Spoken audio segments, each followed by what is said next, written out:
Hujambo msikilizaji, karibu kwenye matangazo haya ya Amka na BBC tarehe 10 mwezi wa Novemba kutoka idhaa ya Kiswahili ya BBC. Mimi ni Phyllis Mwate. Tulionayo asubuhi hii: Rais wa Marekani Donald Trump amekaribisha kujiuzulu kwa mkurugenzi mkuu wa BBC na mkuu wa idara ya habari kufuatia madai kwamba watazamaji walipotoshwa na uhariri wa hotuba yake.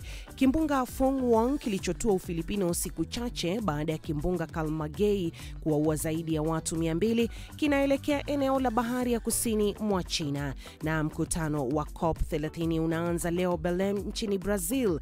Kauli mbiu ikiwa kubadilisha ahadi kuwa na vitendo na kukubaliana juu ya mipango mikali zaidi ya kupunguza utoaji wa gesi chafuzi. Kwanza kabisa tunasema kwamba lazima kuwe na makubaliano kwamba tuache kabisa masuala haya ya kuendelea kuchimba fossil fuels na kuenda katika njia mbadala.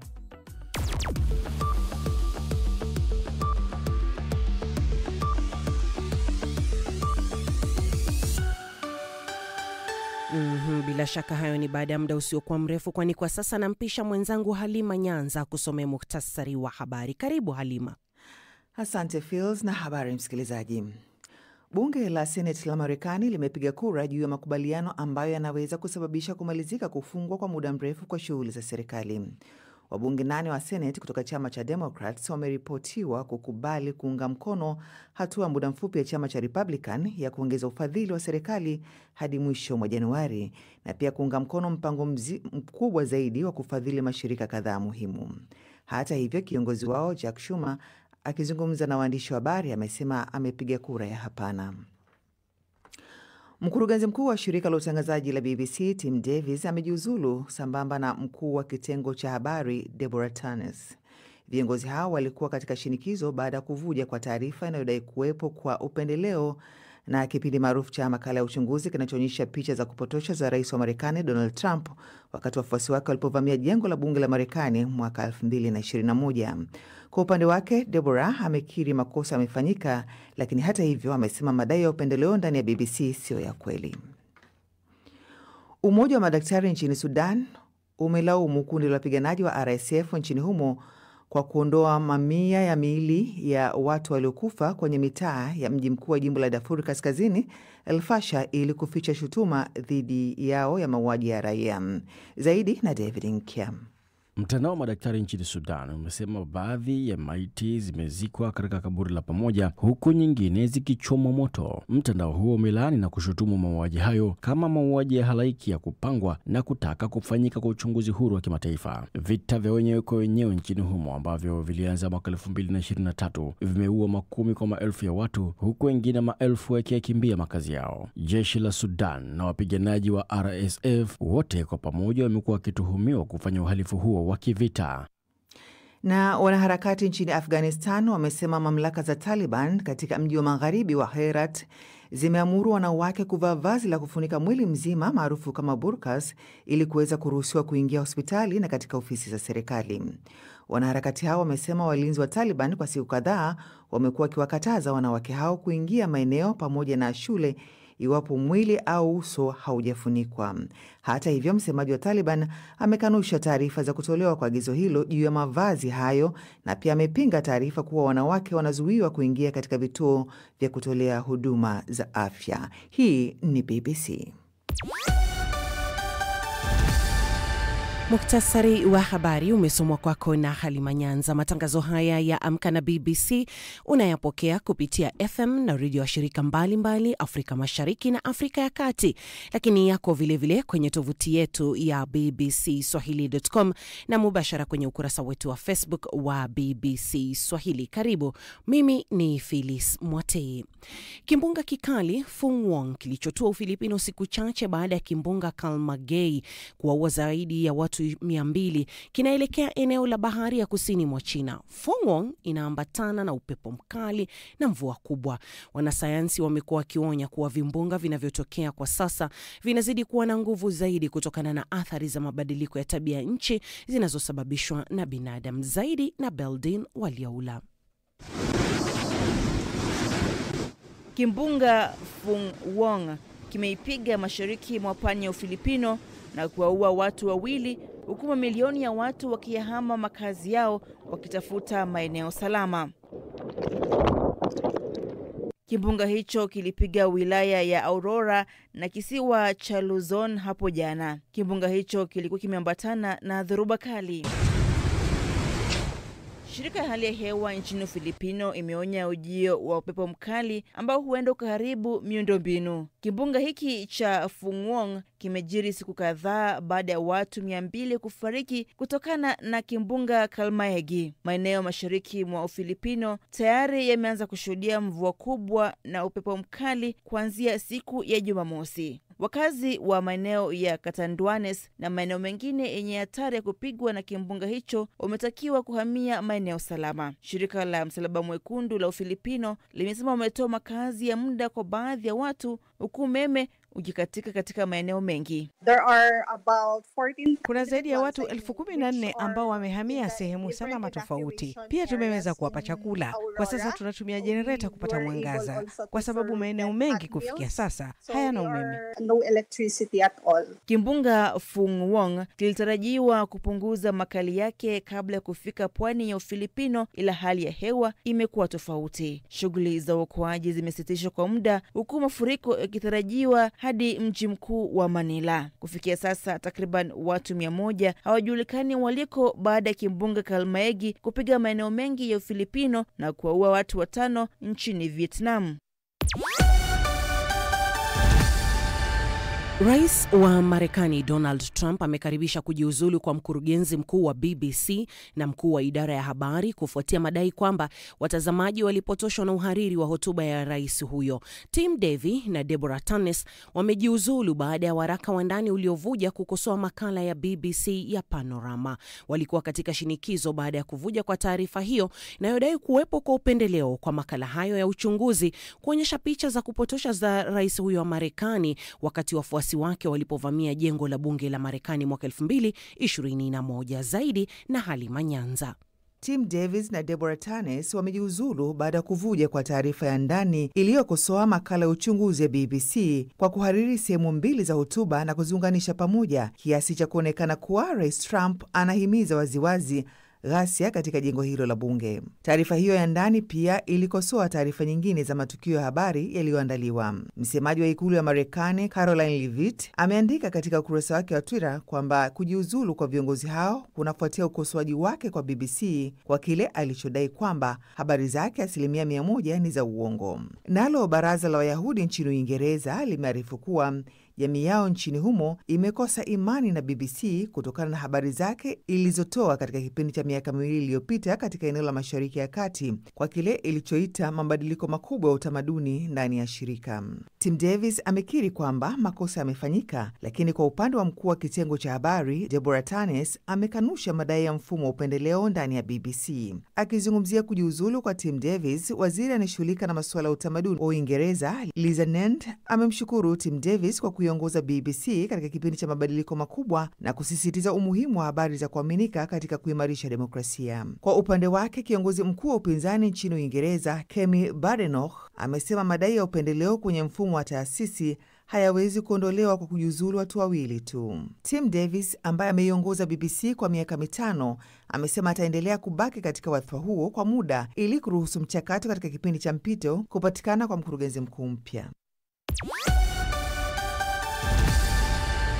Tukiangazia masuala ya Afrika sasa, jeshi la Jamhuri ya Kidemokrasia ya Kongo FARDC limeongeza kampeni yake ya kuhamasisha kikosi cha FDLR, kikundi cha waasi wa Wahutu kinachotoka huko Rwanda na kufanya kazi nchini DRC, kuweka chini silaha zao na kujisalimisha kwa viongozi wa Kongo au MONUSCO. Kutoka Goma, Chube Ngorombi ametutumia taarifa ifuatayo. Katika mkoa wa Kivu Kaskazini wilayani Walikale, polisi na vikosi vya jeshi la Jamhuri ya Kidemokrasia ya Kongo vinatumia vifaa mbalimbali ili kujaribu kuwashawishi waasi kujisalimisha. Matangazo ya redio na matone ya kipeperushi na helikopta pia hufanywa. Kampeni hii pia inafanyika Pinga, karibu na mpaka wa Masisi, ambapo vikundi fulani vya FDLR viko. Sylvain Kenge ni msemaji wa jeshi la Kongo FARDC. Les forces armées de la République démocratique Vikosi vyenye silaha vya DRC vinatoa wito kwa FDLR kuweka chini silaha zao na kujisalimisha kwa mamlaka ya Kongo au kwa MONUSCO ili kurudishwa katika nchi yao ya asili, Rwanda. Vikosi vyenye silaha vya Jamhuri ya Kidemokrasia ya Kongo vinatoa wito kwa idadi ya watu wanaowasiliana na FDLR kujitenga na waasi hawa wa Rwanda. Upokonye silaha waasi wa FDLR ni mojawapo ya mambo kuu ya kutokubaliana kati ya DRC na Rwanda, na hufanya jambo muhimu la makubaliano ya amani yaliyosainiwa kati ya nchi hizo mbili huko Washington. Walakini FDLR bado haijajibu mpango huu wa amani ambao umepelekea watetezi wa haki za binadamu nchini Kongo kuwa na wasiwasi dhidi ya mpango wa kuhamasisha FDLR kuweka chini silaha. Deliko Nyamwami ni mtetezi wa haki za binadamu kutoka Sidope, mashariki mwa Kongo. Sidope ingeweza unga mkono mwito wa FRDC kusema kama FDLR iwezi katia silaha chini, na wanakuwa kama wanasahau historia ya Kongo. Hiyo siku zote ya utawala wa Rais Kabila waliweza wakatawala est ya RDC, hawakuweza kumaliza FDLR kuweza kuzifikisha Rwanda. Wakati huo wawakilishi kutoka Jamhuri ya Kidemokrasia ya Kongo na Rwanda walianzisha mfumo wa ushirikiano wa uchumi wa mkoa chini ya usimamizi wa maafisa wa Marekani wakati wa mkutano wa 4 wa kamati ya ufuatiliaji wa pamoja ya mkataba ya amani Ijumaa. Kamati ilionyesha wasiwasi juu ya maendeleo polepole katika kutekeleza mkataba wa amani wa Washington na kuwasihi wahusika kurudisha juhudi zao. Na sasa nampisha mwenzangu David Nkia. Devi, karibu. Sijui umevalia jezi nambari gani mgongoni, lakini karibu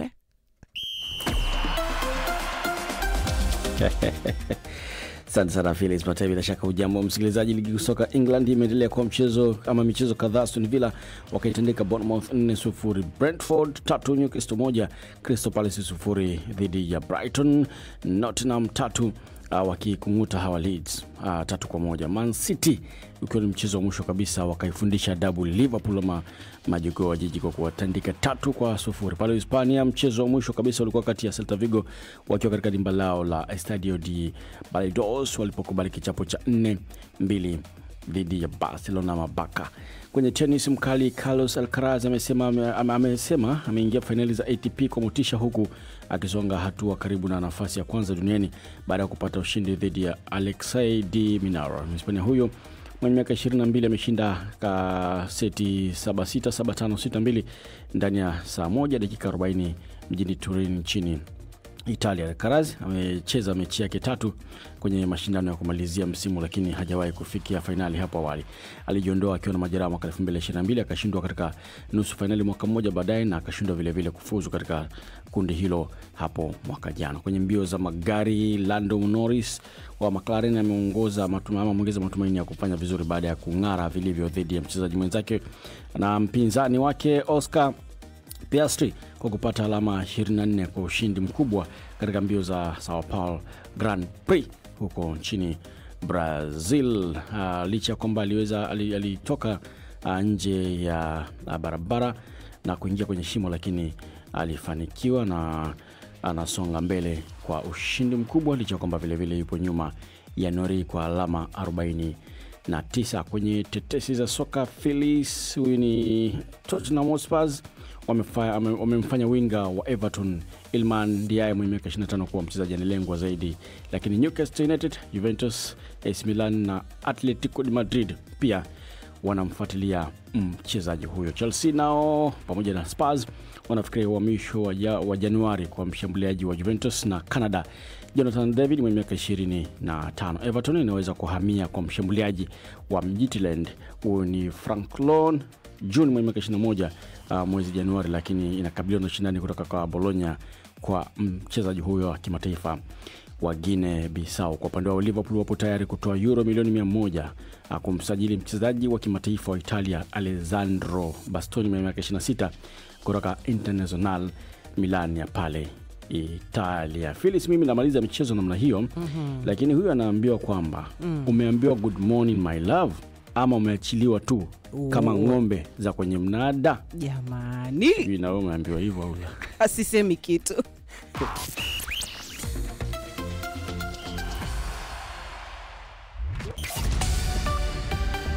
Ni matangazo ya Amka na BBC kutoka idhaa ya Kiswahili ya BBC. Habari kuu asubuhi ya leo: kimbunga Fungwong kilichotua Ufilipino siku chache baada ya kimbunga Kalmagay kuwaua zaidi ya watu 200 kinaelekea eneo la bahari ya kusini mwa China. Rais wa Marekani Donald Trump amekaribisha kujiuzulu kwa mkurugenzi mkuu wa BBC na mkuu wa idara ya habari kufuatia madai kwamba watazamaji walipotoshwa na uhariri wa hotuba yake. Na mkutano wa COP unaanza leo Belém nchini Brazil, kauli mbiu ikiwa kubadilisha ahadi kuwa vitendo. Hii ni BBC.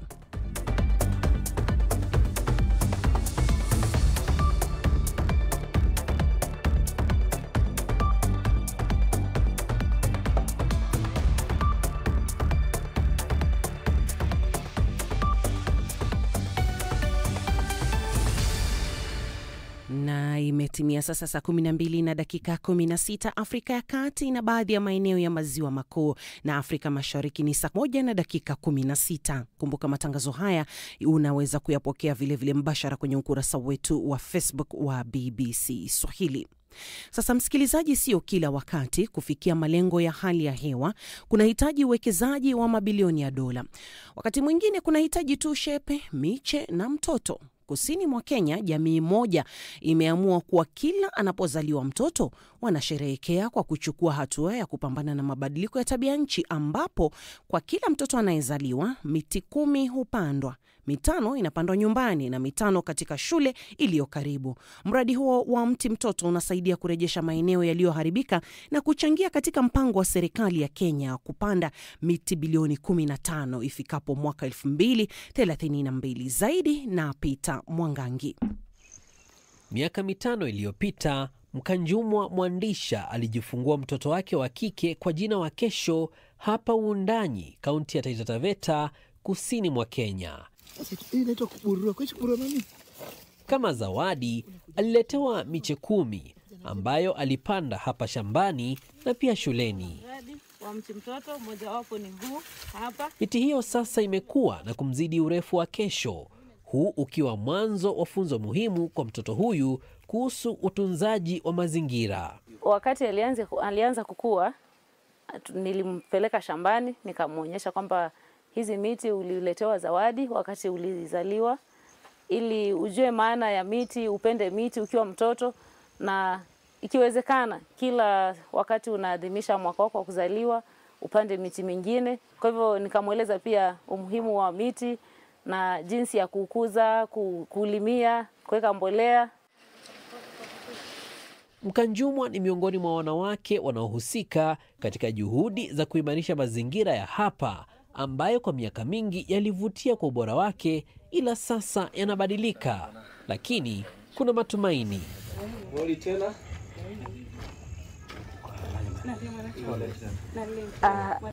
Huyu ni mtoto wangu wa kwanza, anaitwa Ines. Zaidi ya kulima tu shambani, chakula ya kutusaidia kwa nyumba, sijaipanda miti. Leo ndio siku ya kwanza niliyopanda miti ambayo nimeletewa. Lakini pia mimi nitajitahidi nitafute nyingine niongeze. Hapa wanapanda miti ya kienyeji, ya matunda pamoja na miti kutoka sehemu zingine. Baada ya hapo, hatua muhimu inafuata, ambapo wanatumia teknolojia inayofahamika kama geotagging kwa Kiingereza, ili kutambua sehemu halisi ambayo miti hiyo inapandwa. Kwa sasa, jumla ya miti katika kaunti ya Taita Taveta iko 6.8, na lengo letu kama nchi tunataka tuwe na 30%.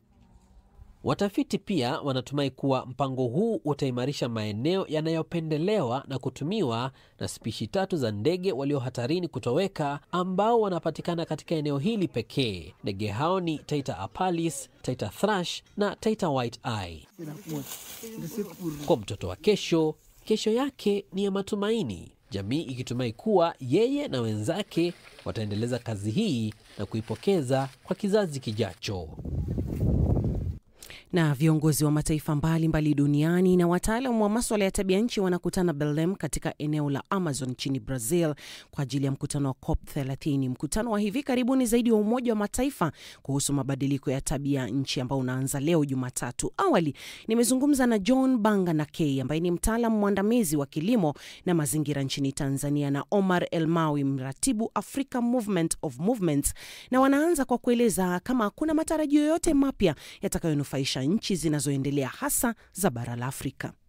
Kuna wasiwasi mwingi kwa sababu nchi nyingi, kwa nchi hizi za kutoka Global North, zinakaa ni kama kutakuwa na pingamizi ama kutokubaliana hapa na pale, lakini sisi kama watu tuliotoka Afrika tumekuja hapa na matumaini makubwa sana, ikiwemo kama mambo matano ambayo tunataka kuhakikisha yanajadiliwa sawa sawa. Ninatumai kwamba kuna matarajio ya makubaliano mapya kwa sababu COP30 inatupa fursa ya kufanya marejeo kutokana na maamuzi ya Paris kwa miaka 10 iliyopita, kwa sababu wakati huo tulikubaliana kuna mambo ya kutekeleza. Tuna nchi zilizoendelea ambao ni wachangiaji wakubwa wa chafu, lakini pia ndio wenye uwezo wa kiuchumi. Mambo walioahidi ni muda huu sasa wa kuangalia tumefikia wapi.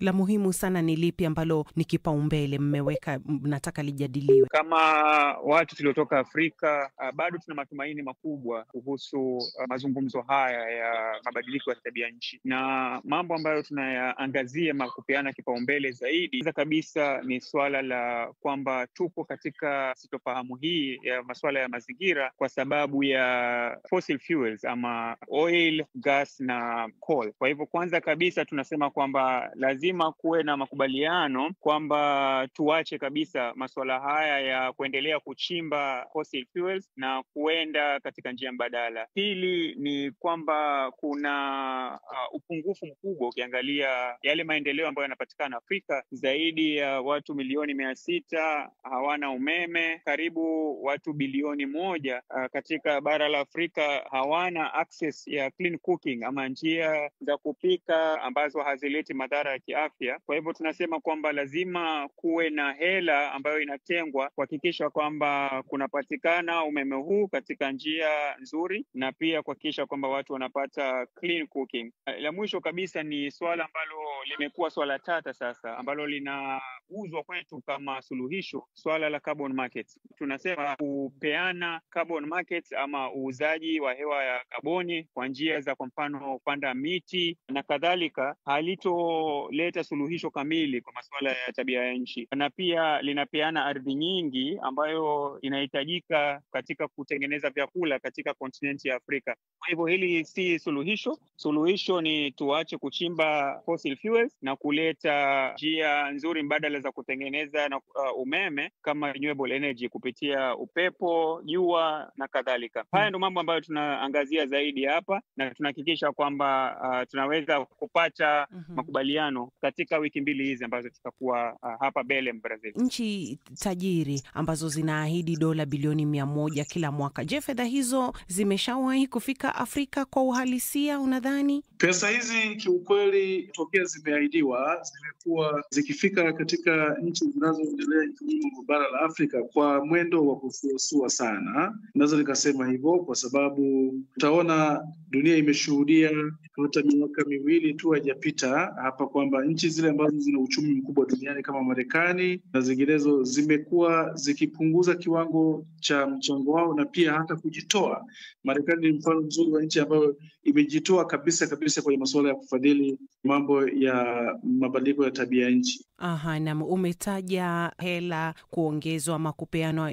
Nchi tajiri nazo zinaahidi dola bilioni 100 kila mwaka. Unadhani kuna wadadisi ambao wanasema kwamba fedha hizo hazifiki Afrika na hazifiki mataifa yanayoendelea? Hilo utalizungumziaje? Mimi naamini kabisa kopu hii ya wakati huu ni fursa pekee kwa nchi zinazoendelea kuonyesha msimamo thabiti kwamba nchi zinazoendelea hususan bara la Afrika, hususan katika eneo hili la kusini mwa jangwa la Sahara, tuna mchango mdogo sana katika kuzalisha hewa chafu, lakini pia vile tuna madhara makubwa sana tunayapata kutokana na mabadiliko ya tabia nchi, ili hali nchi zilizoendelea hazijaipa kipaumbele katika kuongeza kiwango cha mchango wao kwenye kupunguza au kupambana na mabadiliko ya tabia nchi, kwa sababu wao ni wazalishaji wakubwa wa hewa chafu inayochangia kuongezeka kwa athari za mabadiliko ya tabia nchi. Ni kweli kabisa kwamba hela hii nyingi kwanza ambazo zimeahidiwa kuna hazijapeanwa zote kwa pamoja, na pili hazifikii kweli nchi zile ambazo zinahitaji zaidi. Ndio maana tunasema kwamba kama Afrika ambao hatujachangia katika shida hii ya tabia nchi ambayo tupo, lakini ni katika mabara ambayo yanaathirika kwa kiasi kikubwa na mabadiliko ya tabia nchi. Kwa hivyo lazima kuwe na haki katika pesa hizi jinsi zinavyogawanywa, ili kuhakikisha kwamba wale ambao wanaumia zaidi na hawajasababisha matatizo waangaziwe wa kwanza. Kwa hivyo ni katika mambo ambayo tunayaongezea kwa kiasi kikubwa, kwa sababu swala hili la haki ni swala muhimu. Yule ambaye amedhulumika ndio apate kupewa kipaumbele. Na sasa nchi za Kiafrika zinapaswa kuungana vipi ili sauti zao zisikike zaidi kwenye majadiliano haya? Mimi ninaamini kabisa kwamba tumekuwa na majukwaa mbalimbali ya kufanya mazungumzo yanayohusu uchumi endelevu na shirikishi kwa kupitia mijadala ya wazi, kwa kupitia majukwaa ya wazi. Majukwaa haya yako katika kanda mbalimbali. Nadhani nchi za Afrika, hususan Afrika Mashariki, tunapaswa tuwe na sauti moja. Isifike mahala nchi moja inakwenda kuzungumza mambo yanayohusu taifa lake au nchi yake, bali mambo yanayohusu ukanda mzima, kwa sababu mabadiliko ya tabia nchi hayachagui nchi, hayachagui kabila, wala hayachagui ardhi fulani. Kwa hivyo natumai nchi za Afrika Mashariki zitakuwa na sauti ya pamoja, zizungumze kikanda, zizungumze kiafrika au kibara, kwamba sauti yetu kama wanyonge au kama waathirika wakubwa wa mabadiliko ya tabia nchi, basi msimamo wetu ni moja. Tunahitaji nchi zilizoendelea zitoe au zitimize wajibu wake, na sisi huku tuendelee kutimiza wajibu wetu kama ambavyo tumekuwa tukifanya katika siku zilizopita. Naam, ni muhimu waelewe kwamba majadiliano haya kama hatutoungana mikono na kuja kama bara moja, inakuwa vigumu sana kuweza kupata zile natija na zile solution ambazo tunataka. Bila kukubaliana, inapatiana nafasi kwa wale ambao wanachangia katika shida hizi ambazo tuko nazo waendelee bila ya kutoa yale solution ambazo zinatakikana. Kwa hivyo kuungana kutasaidia pakubwa kuhakikisha kwamba tatizo hili litatatuliwa, na pia tutaweza kuhakikisha kwamba yale mambo ambayo tunataka yaweze kuangaziwa yataangaziwa. Tunadhani matarajio ya kudhibiti ongezeko la joto duniani hadi 1.5 bado yanaonekana kufikiwa kwa maoni yako? Na mpaka sasa tukiangalia zile national determined contribution, kama ule mkataba ambao watu wanasema watapunguza hewa yao ya kaboni katika nchi zao, tunaona kwamba tunaelekea mahali ambako itakuwa zaidi ya 1.3 ya nyuzi joto. Lakini hii ni jambo ambalo tayari tunaona hapa tulipo watu wengi maisha yao yanaathirika. Kwa hivyo hakuna njia mbadala, ni lazima tuendelee kuhakikisha kwamba tunazungumza na wawakilishi wetu na kuwashurutisha wahakikishe kwamba hii 1.5 kuhakikisha kwamba hatutoipita, kwa sababu kufika hiyo 1.5 peke yake ni madhara, ni maafa, na pia kutasababisha watu wengi kupoteza uhai kwa sababu ya tabia nchi. Shukran kwa kuandamana nami hadi tamati ya matangazo haya. Yamehaririwa na Halima Nyanza na kusimamiwa na David Nkia na Beldin Waliaula. Fundi wa mitambo amekuwa Habat Masua na Samba Tenzi. Mimi nimekuwa Felis Mwote. Uwe na siku njema, na hii ni BBC.